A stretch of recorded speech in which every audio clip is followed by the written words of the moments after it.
కుప్పలో కలిసిన అద్దం.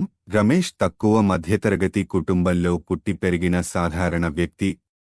అతడు గ్రామ పంచాయతీ కమిషనర్గా పనిచేస్తూ తన తండ్రి నుండి వారసత్వంగా వచ్చిన పాత రాగి సైకిల్పై ప్రతిరోజూ ఆఫీస్కు వెళ్తుండేవాడు.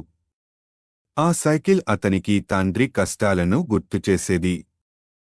కాని అతని సహచరులు, కుటుంబం మాత్రం దీనిని వ్యంగ్యంగా చూడటం మానలేదు.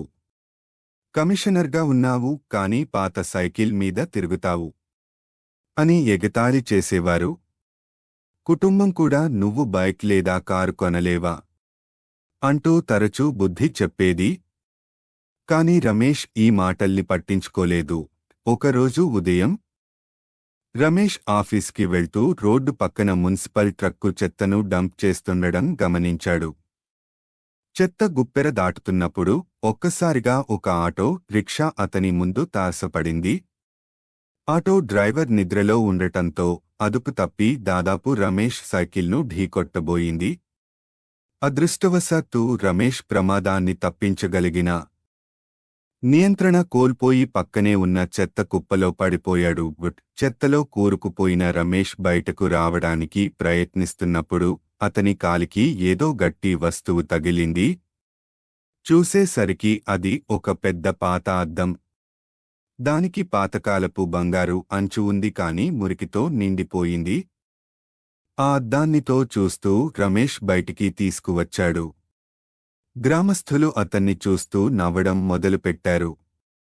కమిషనర్ గారు చెత్తలో ఏం దొంగిలించారు అని వ్యంగ్యంగా అడిగారు. కాని రమేష్ వాళ్లను పట్టించుకోకుండా ఆ అద్దాన్ని ఇంటికి తీసుకెళ్లాడు. ఇంటికి వచ్చి ఆ అద్దాన్ని శుభ్రం చేయగా దానిమీద ఒక వాక్యం కనిపించింది: మీరు చూస్తున్నది మీరు మాత్రమే కాదు. మొదట తన ప్రతిబింబాన్ని చూస్తూ ఉండగా కొద్దిసేపటికి తన తండ్రి, తన చిన్ననాటి జ్ఞాపకాలు ఆ అద్దంలో ప్రత్యక్షమయ్యాయి. తండ్రి సైకిల్ బాగుచేస్తుండటం, తల్లి వంటింట్లో ఉన్నది, తాను ఆ సైకిల్పై తిరిగిన రోజులు. ఆ అద్దం ఒక సాధారణ అద్దం కాదని, అది ఒక మాయా అద్దమని అతనికి అర్థమైంది.